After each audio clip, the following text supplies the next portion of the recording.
conduite par M. Biti Gandhi Akwe. Nous l'écoutons au sortir de l'audience au micro de Antoinette Romao. Vovor. Nous sommes venus exposer au président, à son excellence, le projet que nous allons bientôt démarrer et qui s'intitule la célébration de la semaine de l'amitié entre les peuples. En fait, c'est un projet qui vise à créer un cadre de convivialité et des réflexes pour permettre, de vivre ensemble au niveau de la population, au niveau de des étrangers qui vivent avec nous ici dans le pays. Donc, du 15 février au 23 février, nous allons organiser une semaine qui sera marquée par des actions culturelles, une semaine qui sera marquée également par des actions humanitaires et des réjouissances populaires dans les différents quartiers de Lomé. Le détail de toutes ces actions sera communiqué très très bientôt et nous comptons sur la population, nous comptons sur tous ceux qui vivent sur le territoire de nous accompagner dans cette célébration pour venir vivre l'amitié avec nous. Le comité sectoriel secteur privé et compétitivité a validé ce matin son agenda de travail 2014 au cours d'une première session de l'année. Le plan de travail, le budget et le tableau de bord annuel constituent de nouveaux outils destinés à assurer le bon développement du secteur privé pour le suivi de la mise en œuvre de la stratégie de croissance accélérée et de promotion. Et c'est la ministre du Commerce et de la promotion du secteur privé qui a ouvert les travaux ce matin. Vincent Pouvel, Arnaud Kilio. Le comité sectoriel, secteur privé et compétitivité, au cours de sa première session de l'année 2014, va étudier et valider le tableau de bord annuel des indicateurs, le plan de travail et le budget annuel. Ces outils permettront une mise en œuvre efficace de la stratégie de croissance accélérée et de promotion de l'emploi SCAP. Ces deux outils très essentiels vont permettre, d'une part, à mieux suivre la mise en œuvre de la SCAP et d'autre part, à faciliter l'élaboration des rapports trimestriels de suivi et les rapports de performance de notre secteur privé et compétitivité. Chaque ministère s'est doté d'un comité sectoriel pour le suivi et l'évaluation de la SCAP, qui est un cadre fédérateur de toutes les politiques et stratégies de développement. Le comité secteur privé et compétitivité entend jouer son rôle pour améliorer le climat des affaires au Togo. Je voudrais donc vous exhorter à plus de détermination dans la réalisation des activités inscrites dans les plans de travail et budget annuel afin de permettre un climat des affaires plus épanoui et un secteur privé plus fort, catalyseur du développement socio-économique de notre pays. Le processus est appuyé par le volet 1 du deuxième projet d'appui institutionnel PAI 2, financé par l'Union européenne et mis en œuvre par le Programme des Nations Unies pour le développement PNUD avec le ministère de la Planification, du Développement et de l'Aménagement du territoire. Santé à présent, les membres de l'association togolaise des hémophiles veulent faire mieux connaître l'hémophilie, maladie génétique, au public et l'informer par la même occasion sur les voies et moyens pour une meilleure prise en charge des personnes atteintes. C'était ce matin à travers une conférence de presse organisée à Lomé. Le compte rendu avec Ramdan Bassina. L'hémophilie est une maladie héréditaire qui se manifeste par des saignements prolongés en cas de blessure, des douleurs articulaires et des enflements. Cette maladie touche un nouveau-né sur 10 000 naissances, ce qui laisse supposer qu'au Togo, 700 à 800 personnes seraient atteintes de cette maladie mortelle. Mais à ce jour, une trentaine de cas seulement a été dépistés. Ces derniers se sont constitués en association des hémophiles du Togo. Une maladie héréditaire, jusque-là, ignorée du grand public. Et les produits pour le traiter sont rares. C'est pour ça que nous avons créé une association, l'association togolaise des hémophiles, pour tout d'abord sensibiliser sur la maladie et ensuite permettre une meilleure prise en charge des patients. C'est les objectifs premiers de l'association. La Fédération mondiale de l'hémophilie entend apporter à cette jeune association des aides multiformes. La Fédération mondiale de l'hémophilie essaie de lutter contre cette méconnaissance de la maladie et les axes majeurs d'appui portent d'abord sur la formation du corps médical à reconnaître les signes, formation également des médecins biologistes pour confirmer le diagnostic. Pour une meilleure prise en charge, le dépistage systématique de l'hémophilie devient plus que jamais une nécessité. Une autre maladie non transmissible contre laquelle sont mobilisés tous les États depuis plusieurs années est le cancer. Le cancer sous toutes ses formes est devenu un réel défi pour tous les gouvernements. Et le 4 février prochain est retenu comme journée mondiale de lutte contre la maladie. Avant cette célébration, Christine Petit-Kialoudé nous fait découvrir les causes et les moyens de prise en charge de la maladie au Togo. Le cancer, une maladie non transmissible. Parmi les facteurs de risque figurent en bonne place l'usage du tabac, de l'alcool et l'obésité. Le cancer peut attaquer tous les organes. La manifestation première est la perturbation de l'organe atteint qui ne fonctionne plus normalement. La particularité et en même temps la gravité du cancer, c'est que cette maladie ne s'arrête pas à l'organe dans lequel elle est née. Et elle est capable de métastaser, c'est-à-dire d'envahir d'autres organes, que ce soit dans le voisinage ou d'envahir même les organes de tout l'organisme. Et c'est cette généralisation du cancer qui fait sa gravité et qui entraîne la mort du sujet. Le tabagisme est à l'origine de plus de 70% des cancers du poumon et de plus de 25% de tous les cancers de l'organisme en général. Le cancer se manifeste par des symptômes cliniques. Si le malade est averti, il se confie directement au médecin. Mais l'une des fausses idées que l'on se fait souvent selon les spécialistes, c'est de penser que cette maladie ne peut jamais être détectée tôt ni être traitée. L'une des armes dont nous disposons, c'est justement la détection précoce du cancer. Même lorsque le cancer ne se manifeste pas encore par des signes, on peut, par des examens simples, détecter précocement le cancer. Le cancer se traite également au Togo et avec des résultats. Ce que nous disons, c'est que la plupart des cas, malheureusement, sont diagnostiqués à un stade avancé et même se guérir. Et nous avons des cohortes de malades qui ont été traités et guéris de leur cancer. Nous ne disposons pas de structures de prise en charge sophistiquées pour traiter toutes les formes de cancer. Pour les formes qui ont été diagnostiquées trop tard, il s'agit d'accompagner les malades pour faire en sorte qu'ils ne souffrent pas de leur cancer. Le vrai problème, c'est le coût de ces traitements qui n'est pas toujours à la portée de tous les patients et c'est sur cet aspect que des efforts méritent d'être faits. Que ce soit au Togo ou ailleurs, la lutte contre le cancer se fait à plusieurs niveaux. Le niveau primaire pour sensibiliser les populations sur les facteurs de risque, le secondaire pour détecter les lésions cancéreuses et le tertiaire qui concerne la prise en charge des sujets déjà malades. Le cancer, une affaire de tous. Et la meilleure prévention passe par une communication accrue sur la pathologie autour de soi, dans les familles et dans les communautés. Santé animale, à présent, c'est hier que par un communiqué, l'information de la présence de la fièvre charbonneuse dans le canton de Natari, dans les savanes, a été donnée sur notre chaîne. Bien que les dispositions sécuritaires aient été prises par les autorités en charge de la santé et de l'élevage pour circonscrire la zoonose, la population entière est appelée à plus de vigilance. Occasion pour nous, ce soir, de mieux découvrir la maladie, ses manifestations et ses moyens de traitement. La fièvre charbonneuse, cause, symptômes et traitements, c'est l'autre dossier de cette édition signée Apollinaire Kadanga et Silver Abdou. La fièvre charbonneuse fait partie des épizooties qui menacent souvent le cheptel, une maladie bactérienne qui fait des victimes au sein des troupeaux.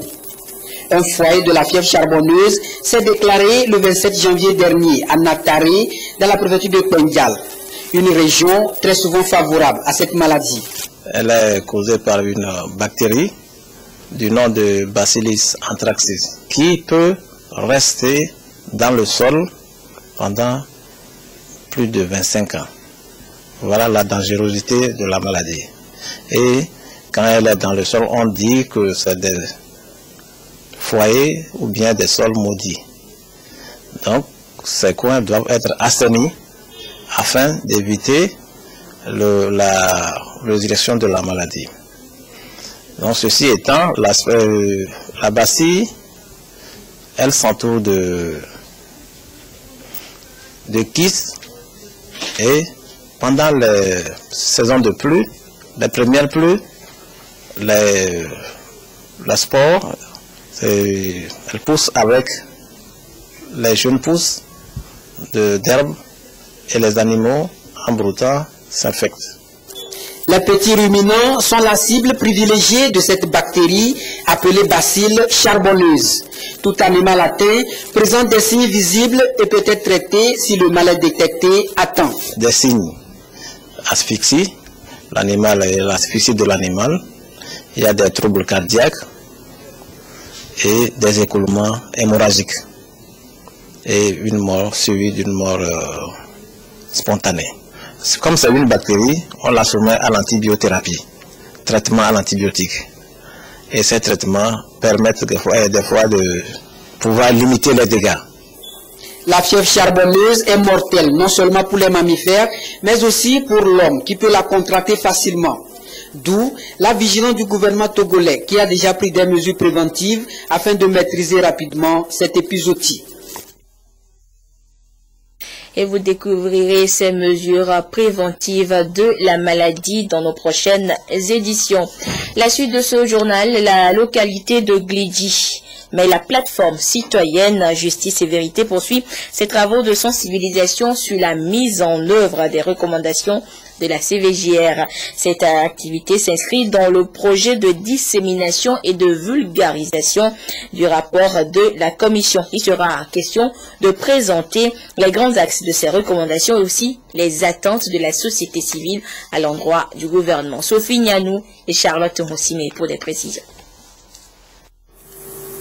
Après les organisations de femmes, les responsables de bibliothèques, les chefs traditionnels, c'est au tour des autorités gouvernementales d'être entretenues par la plateforme citoyenne Justice et Vérité sur la mise en œuvre des recommandations de la CVJR.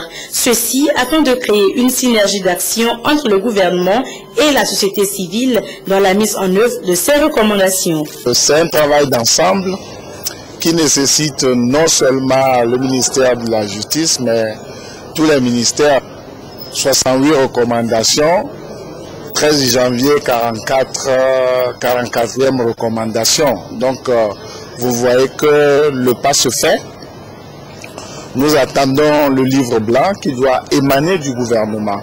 Et en attendant, nous avons déjà rencontré des parlementaires sous forme de lobbying et nous allons continuer ainsi la sensibilisation de telle sorte qu'il n'y ait plus de personnes au Togo qui disent qu'elle n'est pas informée sur les recommandations de la CVJR. La plateforme citoyenne, en ciblant les ministères, attend des actions et engagements concrets pour une justice et une réconciliation effective. Il y a plusieurs types de recommandations. Il y a des recommandations qui portent sur les concours de recrutement dans la fonction publique.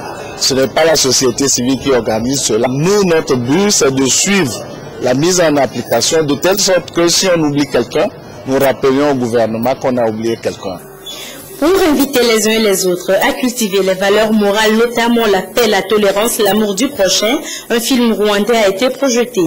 Le représentant du ministre des Droits de l'Homme et de la consolidation de la démocratie, chargé de la mise en œuvre des recommandations de la CVJR, encourage tous les acteurs à œuvrer en synergie pour l'atteinte des résultats attendus. Hors du Togo, toujours des violences et des règlements de compte en Centrafrique. La situation n'est pas brillante non plus en province. Les miliciens musulmans de la Séléka ont pris le contrôle de la ville de Sibout, à 180 km de Bangui.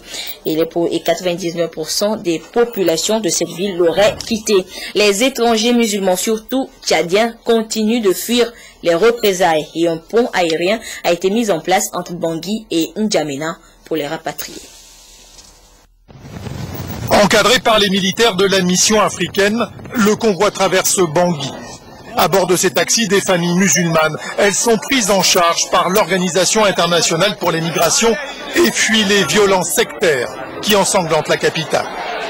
À l'aéroport, un avion les attend, direction le Tchad avec un maigre bagage et un avenir incertain. On a vécu ensemble des années. Et brusquement, comme ça, il vient faire quelque chose qu'on ne comprend pas vraiment. Ça m'a dépassé, mais je ne comprends pas. Je ne comprends pas comment te répondre. Moi, je suis né ici, je suis grandi ici. Je plains des amis chrétiens. Bon, on nous traite comme des étrangers, donc on cherche à regagner chez nous.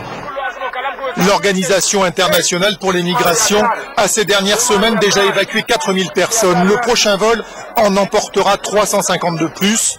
Et les candidats au départ ne cessent d'affluer. On a une pression énorme de la part de Centrafricains qui veulent quitter et souvent qui se réclament d'autres nationalités pour tenter leur chance.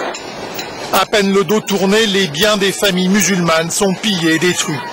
Une vague de vengeance facilitée par le départ ou le cantonnement des ex-rebelles Séléka qui pendant une année ont mis le pays en coupe réglée. Les milices chrétiennes d'autodéfense, les anti-Balaka paradent et récusent toute chasse aux musulmans. Il y a des musulmans qui ont grandi ensemble avec nous. Ce n'est pas aux question de faire envoyer tous les musulmans de chez nous. Mais il y a que des musulmans tchadiens, des mercenaires tchadiens qui nous ont causé beaucoup de tort. C'est ça, on est contre ceux-là. Mais on n'est pas contre tous les musulmans. Mais sur le terrain, la réalité est tout autre. Les forces françaises ont du mal à désarmer ces milices improvisées et ces jeunes armés de couteaux ou de marteaux. Les règlements de compte se poursuivent. Au cours des 3 derniers jours, les équipes de la Croix-Rouge ont ramassé 30 tués et 60 blessés dans les rues de Bangui. Et si vous voulez en savoir davantage sur la crise centrafricaine et les perspectives de résolution de la crise, suivez l'émission Au cœur de la nation de ce soir. Franck Missité reçoit 2 jeunes Togolaises qui figurent parmi les 38 compatriotes rapatriés récemment de la Centrafrique.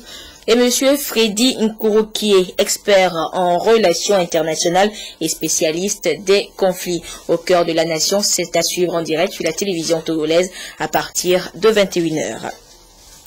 Le ministère de la Communication, de la Culture, des Arts et de la Formation civique a reçu la visite d'une délégation cubaine conduite par le directeur des affaires bilatérales au ministère des Affaires étrangères de Cuba. Les échanges ont porté surtout sur les aspects du développement en général et en particulier la culture, les arts et la formation civique. Des précisions avec Medina Bacha. La délégation des affaires étrangères de Cuba et celle du ministère de la Communication ont échangé sur les relations bilatérales entre les deux pays et les domaines dans lesquels Cuba peut intervenir au Togo. Elles ont mis un accent sur la promotion de la culture, des arts et de la formation civique. En cette année, nous pouvons relancer les relations de coopération entre le Togo et Cuba dans le domaine de la santé publique, dans le domaine de la culture, c'est très important, de l'éducation, et rencontrer ici beaucoup de volonté et disposition pour travailler ensemble. Nous nous sommes dit qu'au lieu de rester toujours dans les relations diplomatiques, il serait bon que nos deux pays fassent l'effort pour que les institutions partenaires similaires renouent des relations pour que ces relations diplomatiques connaissent beaucoup plus d'essor au niveau de la base.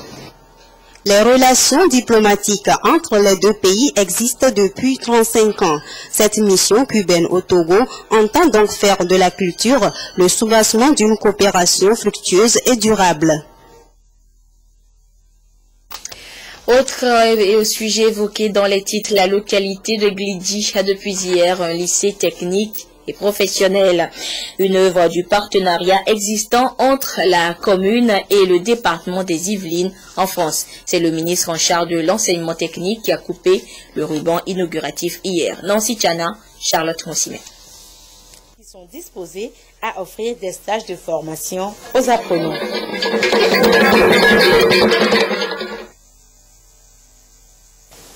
Voici le nouveau lycée technique et professionnel d'Anéroglidi qui vient d'être construit au profit des élèves de la localité.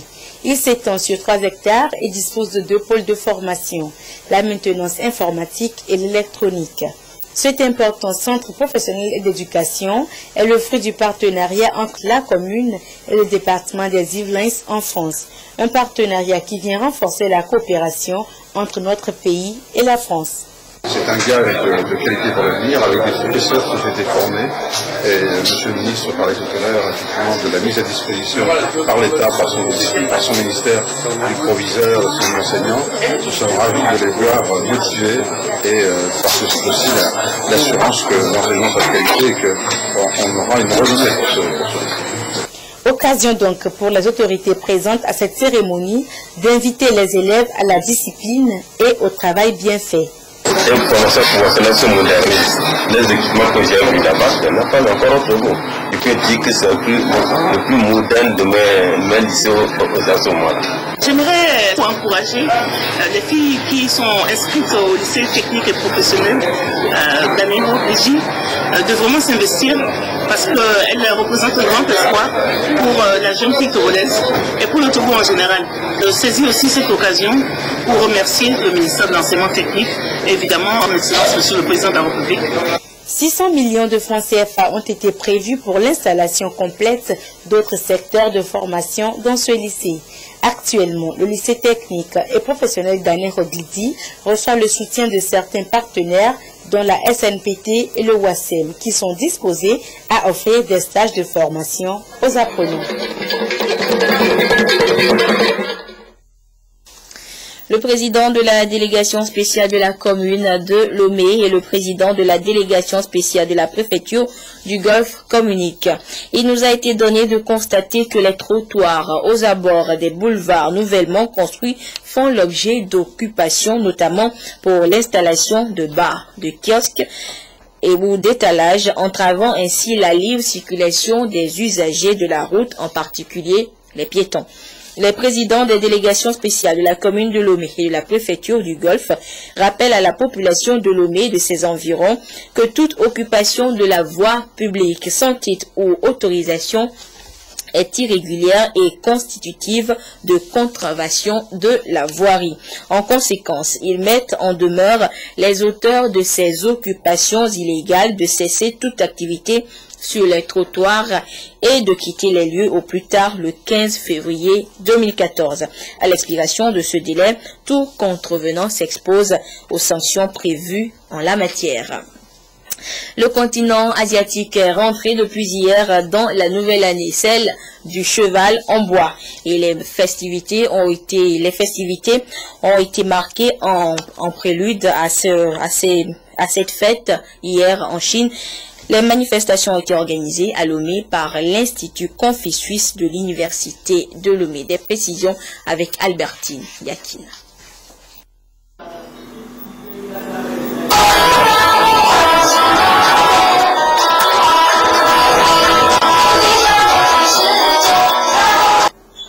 La 5e édition des manifestations commémoratives du Nouvel An chinois, fête du cheval de bois très riche en couleurs, éclat donné par les étudiants de l'Institut Confucius de l'Université de Lomé.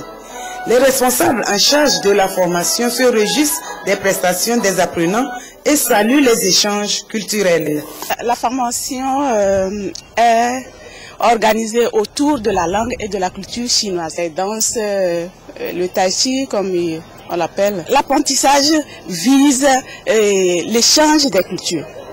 C'est l'échange des cultures. Même si au-delà de cet apprentissage, il y a des intérêts économiques. Parce que nos apprenants, la plupart de nos apprenants actuellement sont employés dans les entreprises chinoises de la place dans la sous-région. Cet événement culturel chinois quasi mondial ouvre de nombreux espaces de rencontres et d'échanges entre les peuples, selon l'ambassadeur de Chine au Togo. Depuis plus de 4 ans, ayant fait de grands progrès dans leurs études, les apprenants de l'Institut sont employés et bien appréciés par des entreprises chinoises installées au Togo. Le bonheur appartient à tous ceux qui étudient toujours et cherchent continuellement. Inauguré depuis le 30 octobre 2009 en tant qu'établissement d'enseignement de la langue et de la culture chinoise, l'Institut Confucius de l'Université de Lomé a formé plus de 1000 apprenants, dont des fonctionnaires du service public et des hommes d'affaires.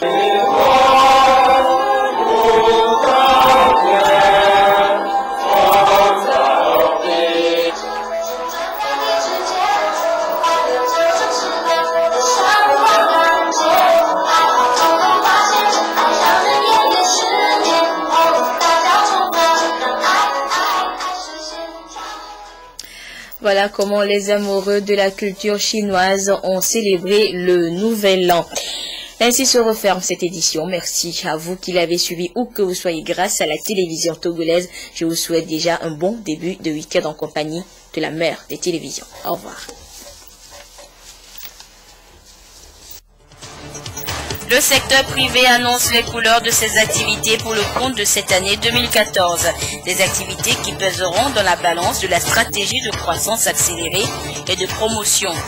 Une épizootie de fièvre charbonneuse est apparue dans le canton de Nataré, dans les savanes. Après les informations sur les dispositions prises par le gouvernement pour pallier le mal, nous avons découvert plus sérieusement la zoonose dans ce journal. Et puis l'enseignement technique s'implante plus sur le territoire national avec l'appui des initiatives privées. C'est la coopération entre la communauté de la localité de Glidi et le département des Yvelines en France qui a permis la construction du tout nouveau lycée d'enseignement technique à Glidi.